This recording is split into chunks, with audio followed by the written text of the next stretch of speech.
Hi, welcome to Tabs 2 Cents. Today on the show, we have Jordan Syatt. Jordan is a very accomplished wrestler, power lifter, and a nutrition coach. Jordan is one of the best personalities on Instagram, in my opinion, and we talk a lot about finance and fitness and how lessons from each discipline transition into one another. Hope you enjoy the show. Welcome to Tabs 2 Cents, the show where we discuss multiple income streams and macro factors affecting the world today. Hey, Jordan, welcome to the show. Thanks for having me, man. I appreciate it. Yeah, no problem. I thought we could just start with a little introduction, a little bit about yourself and your story and how you got to where you are today. Yeah, so I'm a short, bald, nerdy Jewish guy. I like to lift weights and help people with their fitness and strength training and improving their nutrition and their relationship with food. I've been doing this a long time. So I really got into fitness from wrestling. So again, I'm short. I come from a very short family. My mom walked in the living room one day when I was 8 years old, and she told my brother and I she was going to put us into wrestling because she wanted us to be able to defend ourselves. And at 8 years old, the only wrestling that I knew of was like WWF style wrestling. And so I remember I looked at her and I was like, "You want me to hit someone with a chair?" She was like, "No, you idiot," like Olympic style wrestling, which I had no idea what that was. But she put us into wrestling and I fell in love with it. Like I absolutely fell in love with it. I was never good in school. I was in special education, actually. Like I didn't have good attention span and I wasn't very good at just putting things together in school. But athletics always came easier to me, and sports and fitness. So any type of athletics or sports or any of that, I just fell in love with. So wrestling for me was an incredible outlet, and I was fortunate to be good at it. So I ended up making varsity as a freshman. My freshman year of high school, I beat a junior out for the varsity spot. And I was good from a technique and endurance perspective. But, as a freshman, I was 14 years old and I was mainly going against 16, 17, 18-year-olds. And there's a pretty big strength discrepancy there. And so I was like, how am I going to get stronger? So I actually applied to a gym a couple towns over from me. I grew up outside of Boston, Massachusetts, and I just wrote them an email. I said, "I'll take the trash out. I'll clean the floors. I'll do whatever you want for free. I just want to come and learn how to get stronger." And I was really lucky because number one, they accepted and they took me under their wing. And number two is they were a very science-based facility. And so from 14 years old, I got into a very science-based strength training and nutrition background. And I worked there all through high school. And so that's all I've ever done is just train people and coach. And I've done this since I was a young teenager. Yeah, I think that's an awesome story because you've clearly found a way to utilize the skills that you have naturally. As a smaller guy myself, I'm like, 5'8". I'm not going to be somebody who's going to be, running the 400 meter or whatever, but you got to find what's good for you. And my show is a finance show and it's a similar kind of idea. Maybe some people are more inclined to budget, whereas some people are more inclined to pay down debt. But whatever it happens to be, you got to be good at what you're built for, from personal level. So I think that's a great story with your wrestling and how that's kind of transitioned into nutrition and the way that you've created a brand for yourself on Instagram, which is obviously very successful. How did you find, your niche sort of on Instagram and, started out with that? For Instagram, at first, I didn't even want to download it. It's funny. I only use social media for business. If I didn't have a business on social media, I wouldn't even have a smartphone. I would just have a flip phone. And I frankly miss those a lot. Like I love flip phones. And if my business wasn't online, then I wouldn't have a smartphone. And I wouldn't use social media, but it's an incredible tool. And I love it for that aspect. And there are many positives of it, but my ex-girlfriend when I was in my early 20s was like, "Hey, you got to get on this thing called Instagram." And I was like, "Fuck that." And I still had a flip phone at the time. I was like, I'm not doing it. Like I didn't want to get on it. This is before I had an online business. I was just like, whatever. I had an online business, but it was all via website articles. So I started writing website articles in 2011 and doing email marketing. And I was like, I don't need social media. I don't want social media. I don't want to be on there all the time. And she was like, just do it, just do it, just do it, just do it. Finally, I got on and I was treating it just like most people use social media, which is I was just, I would post pictures of my dog. And like, if you scroll down my Instagram, like really, really, really far, you'll see pictures of my dog and like just random stuff. And then I would post random pictures of me lifting. And it wasn't until about 2016 where I really started taking it seriously, where I really started posting educational content and so in terms of finding my niche, it's actually very easy for someone, especially in the fitness industry, to find their niche because in the fitness industry, there are three main goals. You have strength, or you have performance-based goals, like you want to improve your performance in sports or athletics or something. You have pain reduction-based goals. People want to get rid of back pain, knee pain, whatever. And then you have your aesthetic-based goals: lose fat, build muscle, change how you look. Those are the only three options in fitness. And realistically, no matter who you are, everyone wants to look better, right? So everyone falls under the aesthetic-based option. And then I also have a huge background and passion for performance in terms of getting stronger, improving your speed, agility, all that athletic stuff. So I've combined looking better naked with having better performance. And I have no interest and no background knowledge in the pain reduction side. So I don't talk about that. And if anyone asks, I refer them to someone who I know is way better than I am. So the niche part is super easy. I just post about what I know. It's funny, people like will invite me to do speaking gigs. I was just talking to someone who's invited me to a speaking gig, and my wife laughs. She's like, I never prepare for a speaking gig. I never, ever prepare. She's like, I don't know how you do that. It's like, because I'm only going to talk about things I know anyway. I don't need to prepare something because I know my topic. I know what I'm talking about. I'm not going to talk about anything else outside of what I know. So I never prepare for speaking gigs or podcasts or anything, just because if the topic strays from what I know, all I'm going to say is like, hey, I don't know about that. And I'll switch gears from teacher to student, and I'll learn about it from whoever I'm talking to. But it's, for me, my niche was very easy because I'm just going to educate people on the stuff that I know. Yeah, I think that's a great outlook on that. And, I like getting guys like you on the show because so many of these lessons transition into finance as well. There's kind of a quote out there in finance: invest in what you know. And that kind of keeps people away from, cryptocurrency if you don't know what that is, or keeps you out of commodities if you don't know what that is. And maybe just stick to, Apple if you're on your phone. It's like, okay, I know what this is. I know what this thing does. I know why people like it. Invest in what you know. And in your case, speak to what you know. Which brings me to another thing that I noticed with your Instagram. A lot of it comes down to a long-term outlook, because it's funny when you look at the charts that you post for fat loss, they kind of go like this. They don't, it's up and down, like all the way down. Yeah, exactly. It's just like somebody analyzing a stock. It's not going to be a smooth ride to the top, or in your case, to the bottom of fat loss. So I wonder if there's anything you've learned along the way, sort of from a mental toughness aspect, that could help people sort of maintain that long-term outlook for whatever their goal may be. Yeah. I mean, the reality is this, speaking about finance, so I actually have had a very bad relationship with money my whole life, in terms of I get a lot of anxiety around it. It was always a big issue in my house growing up. We did not grow up with a lot of money, and it was always a form of a stressor, always, like no matter what. Like if we were lucky enough to go on a vacation, the entire vacation was worrying about how much money we're spending. So it was like we couldn't even enjoy it if we did go on a vacation, which was rare.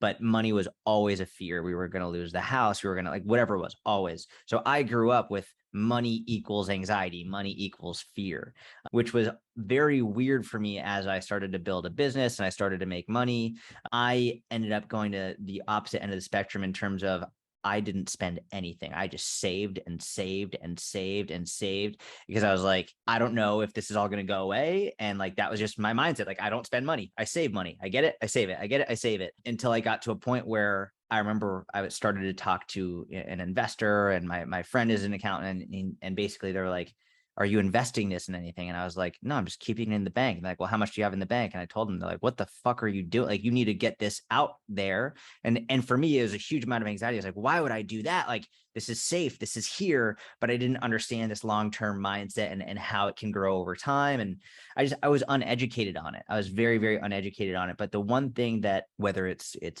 strength training or wrestling or jujitsu, the fitness world, which is what I know, is number one, you have to educate yourself on it. And number two is you have to understand that nothing is going to happen overnight. And any time in any endeavor in my life that I've tried to get the quick fix, whether it's fat loss, whether it's muscle gain, whether it's strength gain, whether it's finance, whatever it is, at any time I've tried to get the quick fix, I've regretted it.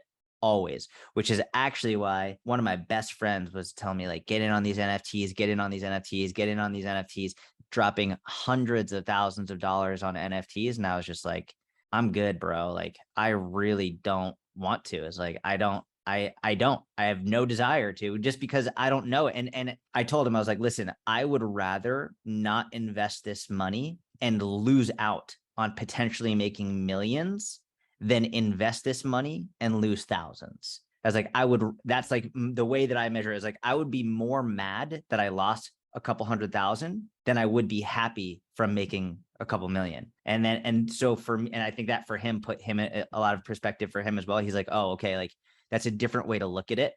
So for me, anytime I've tried to make a quick fix, or whether it's quick money or quick fat loss or quick muscle gain or quick strength gain, I do something stupid and I regret it every single time. So for me, it's a lot less about the day to day and more about, well, what's going to happen in 5, 10, 15, 20 years. Yeah, absolutely. And another thing that goes with that, just another quote that came to mind, is something I like to live by is you don't invest what you can't afford to lose.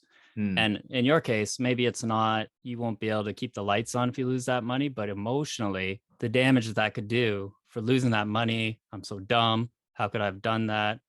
What's my family going to do? Especially with your history, as you say, with money and the anxiety that could cause. You know, you can't really afford to take that risky of an investment because emotionally it could be harmful.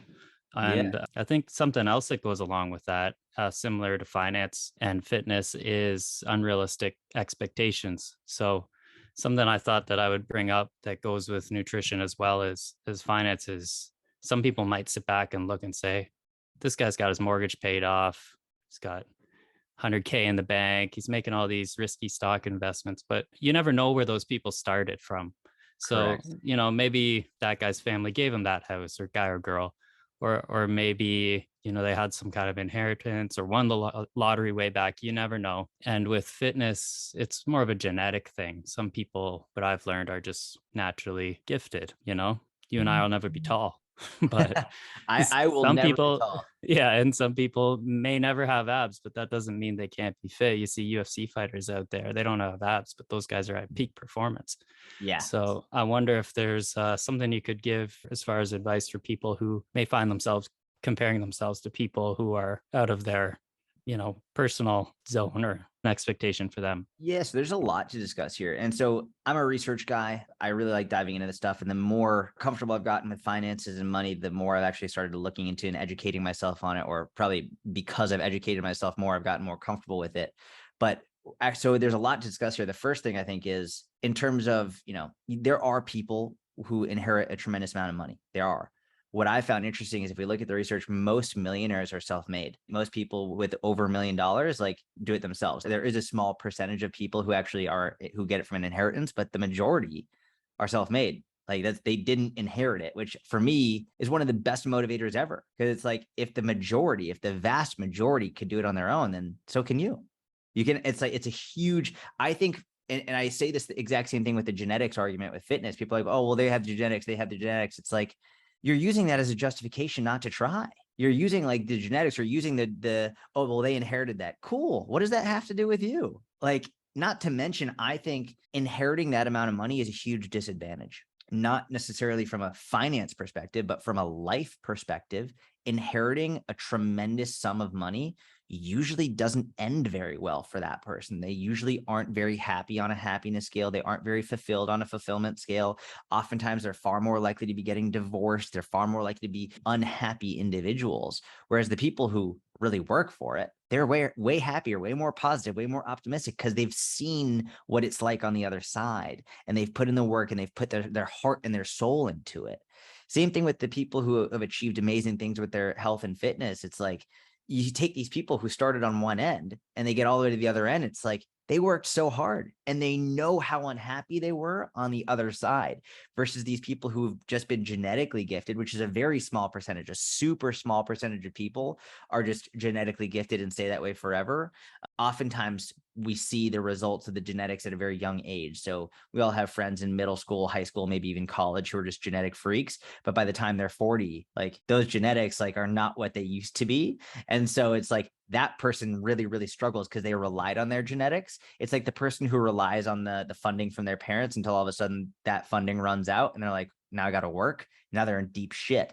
Same thing with the people who are like focused on only using their genetics. They never work out. They never focus on what they eat. And all of a sudden they're 40 years old and they're like, they don't look anything like they used to look, and they don't know why. They don't know what to do, versus the person who started off having to work from the very beginning and they know what they have to do. And they're actually usually happier because they know how unhappy they were before and how much happier they are now focusing on their health and fitness.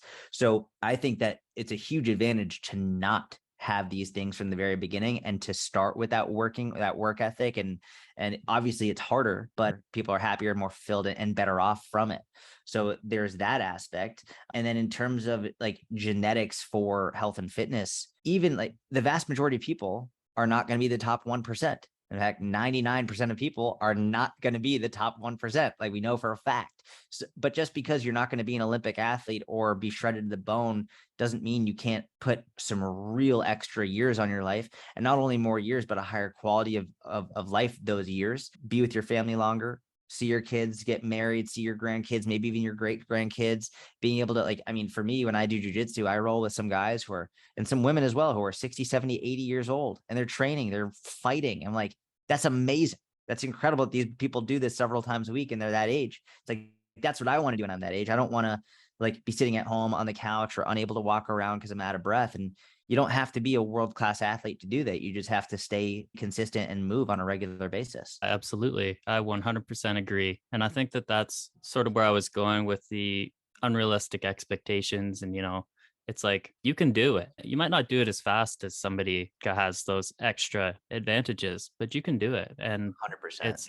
that's the thing is if you keep that long-term mindset, and I've noticed it as well. Like I'm getting into my mid-30s now, and some of the guys who are straight up studs back in the day, they're drinking lots of beer. Their activity is golf. These guys are starting to get a little more out of shape than they used to be, and Yep. I can't honestly.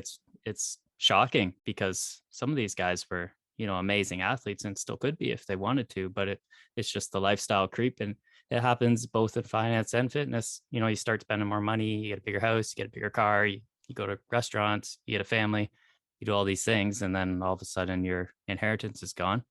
And, as you're an adult, you start to, drink beer, sit on the couch more. You're not out riding your bike every day like you were when you're a teenager, and all of a sudden you're fat. So, I mean, So I used to work with professional athletes I still do on a smaller scale, just kind of enjoyment, but that used to be my profession, was like more working with higher level professional athletes. And because I think almost every coach, personal trainer thinks like, hey, I'm going to be a strength coach for a professional team, professional athletes. It's a dream. And I very quickly realized it was not fun for a number of reasons. Number one, there's a lot of politics. Number two is you have to be super careful with their training, because if they get injured, you're injuring millions of dollar contract and you're liable, and it's a real issue. So it's a lot very nerve-wracking. But the biggest reason I didn't like training professional athletes is the majority of them, not all of them, but the majority of them didn't work hard. They were great athletes, not because of their work ethic, but they were great athletes in spite of their work ethic. And this is why a lot of times we see these pro athletes, once they're retired, getting out of shape so quickly. They put on a lot of weight. They are not healthy because they were relying on like the little bit of work they were forced to do for their career. And once their career was over, they're not in shape anymore. They're not doing anything. Whereas we see other people who are in their 30s and 40s and 50s who are not pro athletes by any means, and they never could have been a pro athlete, but they work their ass off and they're super fit and they're very healthy. They've never been a pro athlete, but they just stayed consistent with training and nutrition. There's a small percentage of pro athletes who are both genetically gifted and work hard. For example, Kobe Bryant, rest in peace, like one of the hardest workers to ever live. And like that showed in both his skill on the court and also like his conditioning and all of that. But most professional athletes that I worked with, they were not that focused on working very hard. They were just always very good at what they did. And like, yes, they worked hard, but not as hard as most people think, which is why once, they retire and they stop training very much, like they get out of shape and they don't know what to do. And it also happens where it's super sad. I'm sure you see this all the time with professional athletes who made insane amounts of money, but they were never taught how to handle the money. So they had all this money coming in season over season. And then once they're retired, they're like, oh shit. And they're out of money because they didn't know how to manage it well. It's like they only saw all this money coming in, but they didn't know how to save it, how to invest it, which is, I think that's a huge problem with athletes. I think every athlete like every organization, I don't know if they have this or not, should be, I'm very into fighting and mixed martial arts. And I see a lot of these young fighters, the lifespan of a fighter in the actual sport is relatively short. And I think that they should be given, like, from the very beginning, part of the contract should be, we're giving you a financial advisor, X amount of your money is going into this, so that no matter what, like, you're going to have savings to go off to have once your career is over. I feel like every athlete and every person in general, but every athlete needs that, because a lot of these athletes don't have any of this education whatsoever. Yeah, I agree. And it's not just athletes. I think everybody needs that because, for if you take fighting, for example, some of these guys or girls are, in their early 20s, they feel invincible. They don't think anything can hurt them. And then all of a sudden they get in a fight and they blow their leg out and it's over. Yeah. And then what do you do now after that? And that can happen, in the real world with real people. Not that fighters aren't real people, but, average Yeah. blue Every collar day. people. If you're a carpenter and you smash your hand in a door, what are you gonna do? Yep. You're gonna need a backup plan, and that's why I think, that's a big reason why I started my show. Was I think financial literacy is so important for people, and it's just something that you really need to focus on. And part of that too, it's interesting. You said with athletes that maybe they don't work as hard as people thought. One of the things I've noticed that you like to do is sort of dispel myths. There was a video you sent out about burning fat in a specific area of your body. Like, hey, you can't just do crunches to get abs. Like, you got to burn it over your whole body, which is, an unfortunate truth, but it is what it is. And everybody's body's going to burn it in different places first. I wonder, just from what you've been working through, do you have any advice for people to help them dispel the noise out there? Because it's true in finance too. There's so much noise and you really got to pick through. I think for me personally, the best thing I would say is just to educate themselves and learn what is noise and then try to figure it out yourself. But I don't know if you've thought of anything in the nutrition world or otherwise that might help people. Yeah, so it's a really good question. And I understand now more than ever, it's very difficult. I'd say like 20 years ago plus, it was difficult, but for a different reason. 20 years ago plus, the difficult part was finding the information, right? It was now the convenience of going on your phone and Googling something and like finding an answer immediately is so easy. It's also, you could go on Instagram and have tons of different posts, like one nutritionist saying like, eat this because it's good for you.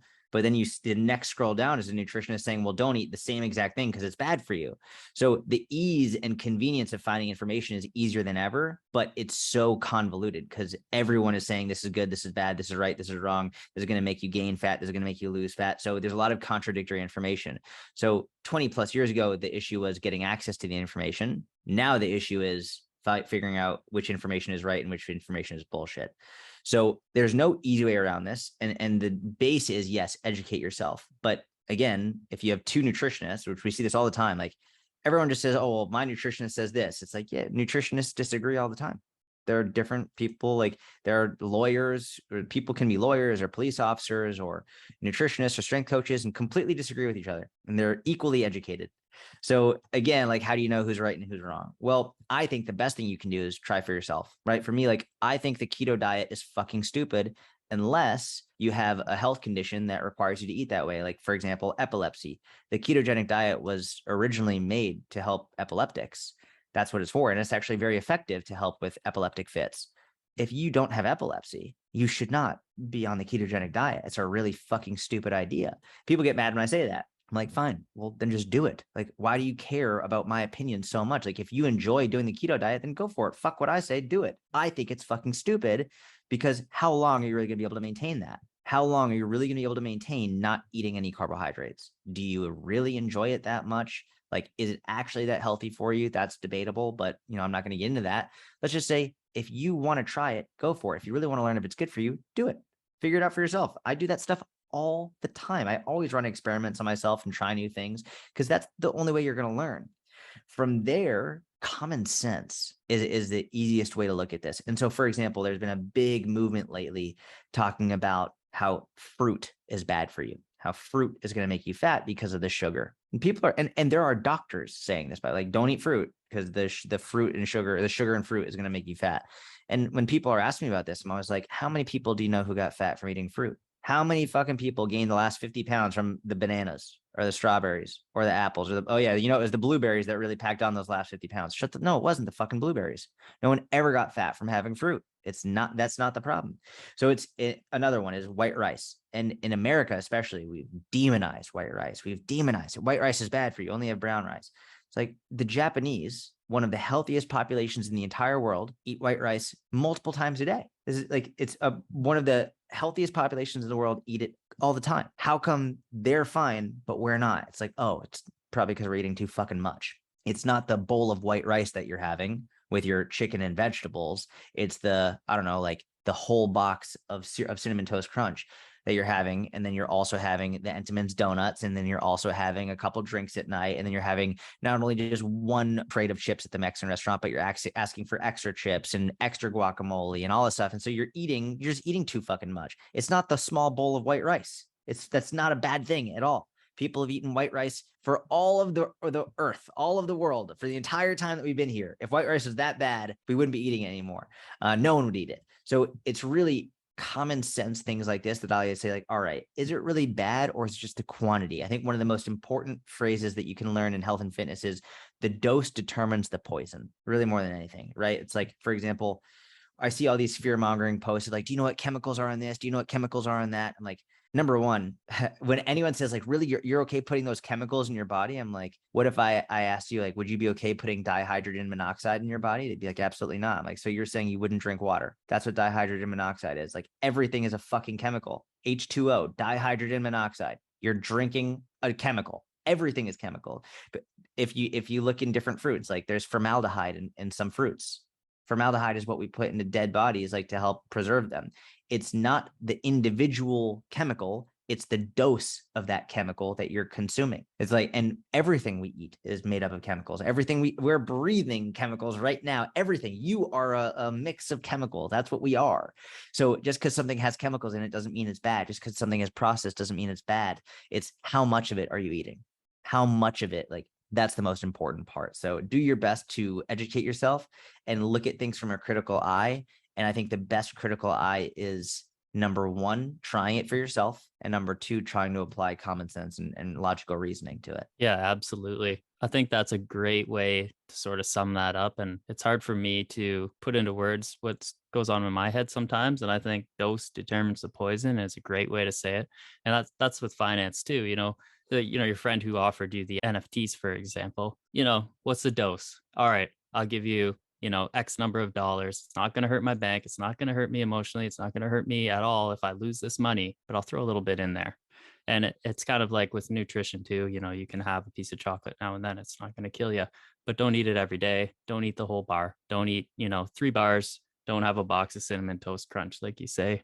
And I think that's a great way to look at it. And I also think that trying out different methods is also a really good way to sum up fitness and finance. Like, some people will do well with budgeting. Some people won't. You got to find what works for you. And it's all very personal. That's why I like talking to people who deal with fitness and kind of bring those lessons into the financial world. So with that being said, I think this has been a great interview. I really appreciate you coming on. It's super insightful to have someone like you on who's worked with pro athletes and has all the accomplishments that you have had. So with that, I'll just give you a chance to let anybody know where they can, find your content or your services. Thank you. Before we so go. First, before we stop talking, I'm going to read a really quick thing. It's an excerpt from an article by a guy named James K. Glassman. All right, he wrote this in 1997.